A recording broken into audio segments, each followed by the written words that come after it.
Welcome to the Henry George Daily Devotional, episode 71. 70 divided by 5 is 14 weeks completed. We are in the 15th week. We are in Book 7, chapter 2. Book 7 is the Justice of the Revenue. Chapter 2, the Enslavement of the Laborers. George writes, Thus, the condition of the masses in every civilized country is, or is tending to become, that of virtual slavery under the forms of freedom. And it is probable that of all kinds of slavery, this is the most cruel and relentless. Pausing right there. I went for a little walk through my neighborhood today, and I've noticed this, been thinking about this. And every day you walk through my suburban neighborhood, there's always a couple landscape crews driving around by a bunch of Mexican immigrants of, questionable legal status. And these men, they're friendly, they work hard, and I don't know how much hope there is for them to ever get past that lot in life of working as I mean, doing manual labor is fine. There's a reward to it. There's times when I wish I could do more manual labor, or I don't know. But the fact that we don't realize they're wage slaves effectively, and that their rent rises. It's funny. They'll ask the homeowners, right, for a raise at the same time that a lot of the homeowners around here will be raising rent on their investment properties.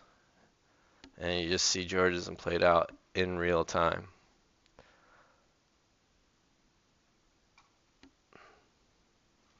And because we view the lower class as entering these contracts freely, or we don't have a right to their bodies or something, they're not our slaves. And because also we don't know them,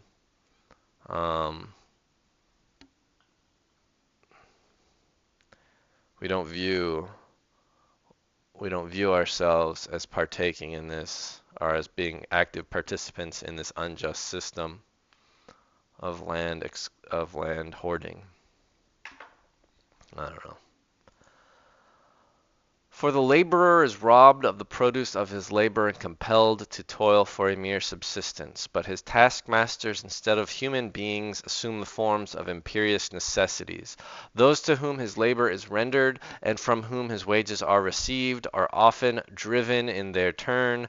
Contact between the laborers and the ultimate beneficiaries of their labor is sundered and individuality is lost. I feel like another sort of tacit view of a bunch of Mexican immigrants is like, oh, well, all right, they're not living a great life here, but surely it's way better than where they were in Mexico.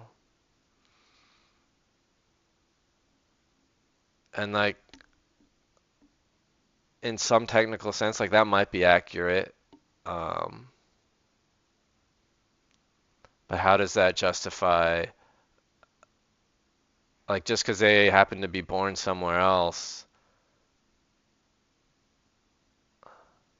So my ancestors claimed America, and their ancestors, didn't claim Mexico. So then they're looking for anywhere possible that they can live. And just because slaves are treated better in some part of the world than another part of the world, doesn't mean that the institution of slavery is better. Like, I'd rather be, a house slave than a field slave, sure, but I don't want to be a slave at all. And in some sense, like, yeah, it is better to be a wage slave in the U.S. than a wage slave in Mexico, as far as I know. But it sucks to be a wage slave, period. All right, anyway. Contact between the laborers and the ultimate beneficiaries of their labor is sundered and the individuality is lost. The direct responsibility of master to slave, a responsibility which exercises a softening influence upon the great majority of men, does not arise. Yeah, like we don't know our lawnmower. Um, we know like there's a woman that comes every couple weeks to clean our house, uh, and we know her, but she doesn't like. Imagine if she like lived in the house and cooked for us as well. Again, like I don't know, these different like I don't want to argue in favor of other forms of like yeah, anyway. I would just say I do think getting rid of chattel slavery was a good decision. How we now though have this wage slavery that is harder to see, and we need to see it. Um, I've said before, I live like 5 miles away from Compton, 3 miles, couple miles away from other ghettos. It's not far. It's right there.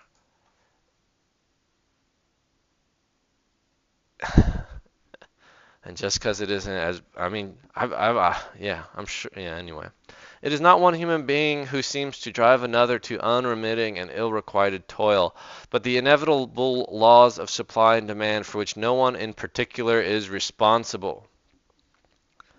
The maxims of, yeah, this form of our yeah, it's like, oh, it's the inevitable laws of supply and demand from which no one is, or it's like neo-Malthusianism, that we're just that the poor ought not have as many kids, that we're producing more people than we can produce food. The maxims of Cato the Censor, the maxims which were regarded with abhorrence even in an age of cruelty and universal slave holding, that after as much work as possible is obtained from a slave, he should be turned out to die, become the common rule, and even the selfish interest which prompts the master to look after the comfort and well-being of the slave is lost. Labor has become a commodity, and the laborer a machine. There are no masters and slaves, no owners and owned, but only buyers and sellers. The higgling of the market takes the place of every other sentiment. I always throw around this 40% of Americans are renters. You got to think that of the 60%, you know, a pretty sizable chunk of those are basically faux renters, as they have massive mortgages and that they struggle to pay every month to the bank. Anyway. When the slaveholders of the South looked upon the condition of the free laboring poor in the most advanced civilized countries, it is no wonder that they easily persuaded themselves of the divine institution of slavery. Hmm. That the field hands of the South were as a class better fed, better lodged, better clothed, that they had less anxiety and more of the amusements and enjoyments of life than the agricultural laborers of England, there can be no doubt. Hmm. And even in the northern cities, visiting slaveholders might see and hear of things impossible under what they called their organization of labor. In the southern states, during the days of slavery, the master who would have compelled his Negroes to work and live, as large classes of free white men and women are compelled in free countries to work and live, would have been deemed infamous. And if public opinion had not restrained him, his own selfish interest in the maintenance of the health and strength of his chattels would. But in London, New York, and Boston, among people who have given and would give again money and blood to free the slave, where no one could abuse a beast in public without arrest and punishment, barefooted and ragged children may be seen running around the streets even in the winter time. And in squalid garrets and noisome cellars, women work away their lives for wages that fail to keep them in proper warmth and nourishment. Is it any wonder that to the slaveholders of the South the demand for the abolition of slavery seemed like the cant of hypocrisy? Now that slavery has been abolished, the planters of the South find they have sustained no loss. Their ownership of the land upon which the freedmen must live gives them practically as much command of labor as before. while they are relieved of responsibility, sometimes very expensive, uh, their ownership of the land upon the free men must live gives them practically as much a command of labor as before, while they are relieved of responsibility, sometimes very expensive. The Negroes as yet have the alternative of emigrating, and a great movement of that kind seems now commencing. But as population increases and land becomes dear, the planters will get a greater proportionate share of the earnings of their laborers than they did under the system of chattel slavery, and the laborers a less share, for under the system of chattel slavery the slaves always got at least enough to keep them in good physical health. But in such countries as England there are large classes of laborers who do not get that. One of the anti-slavery agitators, Colonel J. A. Collins, on a visit to England, addressed a large audience in a Scotch manufacturing town, and wound up, as he had been used to in the United States, by giving the ration which in the slave codes of some of the states fixed the minimum of maintenance for a slave. He quickly discovered that to many of his hearers it was an anticlimax. Huh.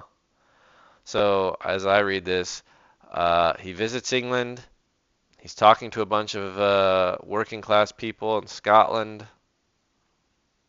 or I guess he's in England. It's a bunch of Scots, lower class people, working class people, and he gives the ration, which in the slave codes of some of the states, so this is like the minimum wage in some of the slave states, and then it's all the Scotch manufacturers hear this and they're like, that's more than I'm getting, or as good.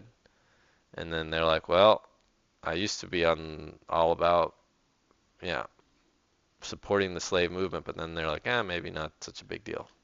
Who knows? Uh, I don't know much about how Britain freed their slaves under how that worked out. So peacefully, I suppose.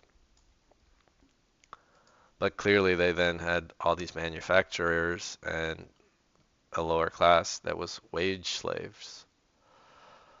George continues, the influences which, wherever there is personal relation between master and slave, slip in to modify chattel slavery and to prevent the master from exerting to its fullest extent his power over the slave, also showed themselves in the ruder forms of serfdom that characterized the earlier periods of European development, and aided by religion, and perhaps, as in chattel slavery, by the more enlightened but still selfish interests of the lord, and hardening into custom, universally fixed a limit to what the owner of the land could extort from the serf or peasant, so that the competition of men without means of existence, bidding against each other for full access to the means of existence, was nowhere suffered to go to its full length and exert its full power of deprivation and degradation. The helots of Greece, the metayers of Italy, the serfs of Russia and Poland, and the peasants of feudal Europe rendered to their landlords a fixed proportion either of their produce or their labor, and were not generally squeezed past that point.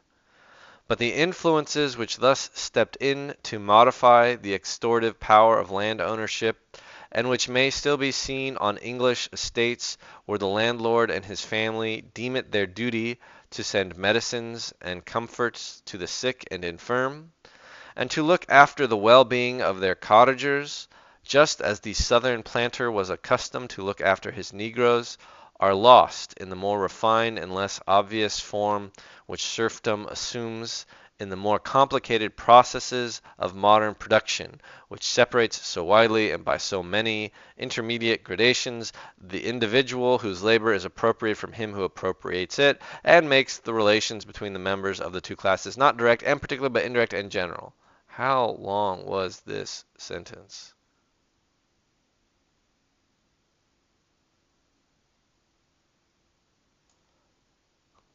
This long.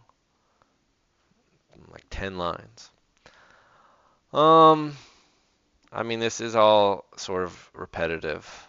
Uh, you know, he's making all these points about how wage slaves are often in worse financial straits than chattel slaves. Um, I don't know. Even if we grant that, like, uh, so, like, even if chattel slavery was somehow better, I don't think we should go back to it. Like, what's the point?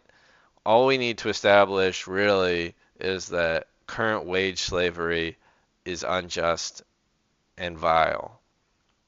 Um, Chattel slavery, if it's a little better, a little worse, surely in some parts of the world, chattel slavery was the absolute worst um, treatment of one human being by another. Like, and we still have these sorts of forms of, sex trafficking and sweatshops happening today, which are it's basically chattel slavery there. It's just not legally codified somewhere. Um, yeah. Anyway, George writes, in modern society, competition has free play to force from the laborer the very utmost he can give, and with what terrific force it is acting may be seen in the condition of the lowest class in the centers of wealth and industry.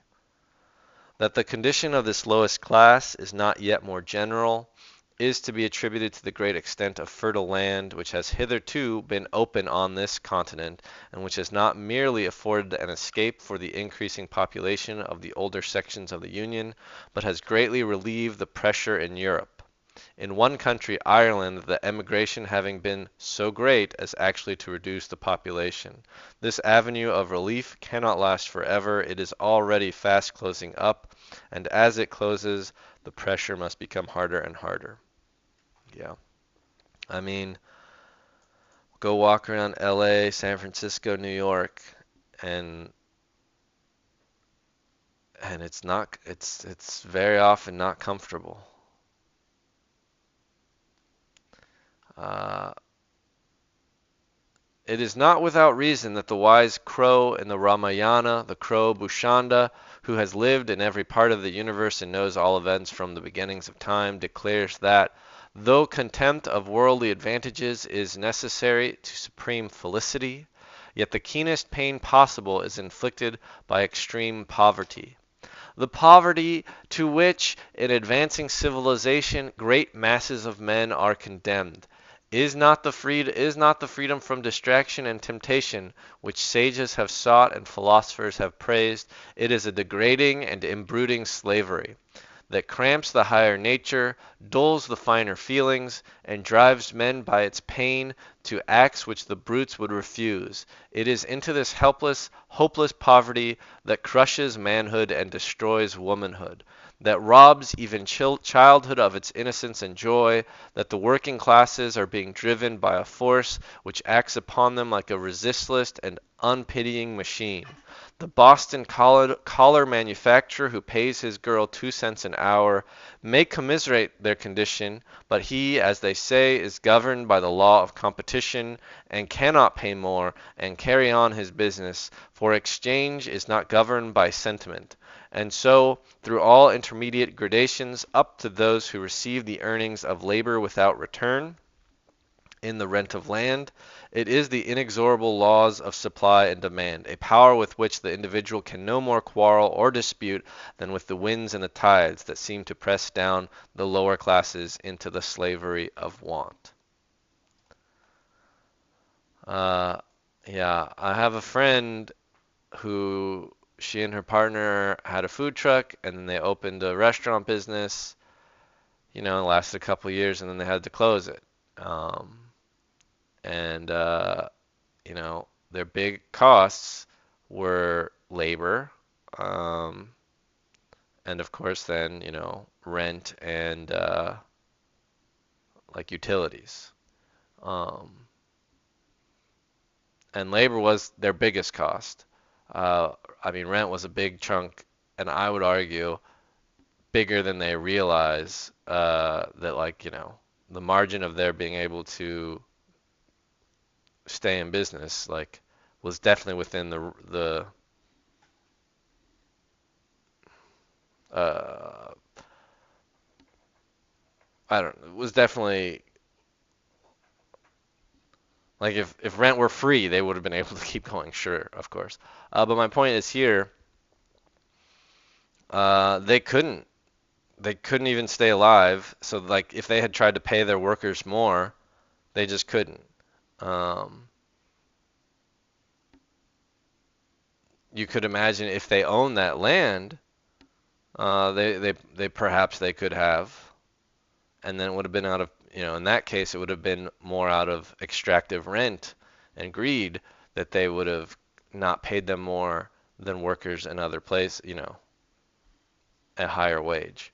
But so long as businesses themselves are not the landowners, um, it's very hard for them to pay more. And if they are the landowners, they'll only choose to pay more out of some kind of generosity, not because they have to. Um, George is going to finish up this chapter here. But in reality, wait, did we finish this? And so through all intermediate, yeah. A point with which the individual can no more quarrel or dispute than with the winds and the tides that seem to press down the lower class into the slavery of want. But in reality, that cause is that which always has and always must result in slavery, the monopolization by some of what nature has designed for all. Our boasted freedom necessarily involves slavery so long as we recognize private property in land. Until that is abolished, declarations of independence and acts of emancipation are in vain. So long as one man can claim the exclusive ownership of the land from which other men must live, slavery will exist, and as material progress goes on, must grow and deepen. The slavery must grow and deepen. This, and in previous chapters of this book, we have traced the process step by step. This is what is going on in the civilized world today. Private ownership of land is the nether millstone. Material progress is the upper millstone.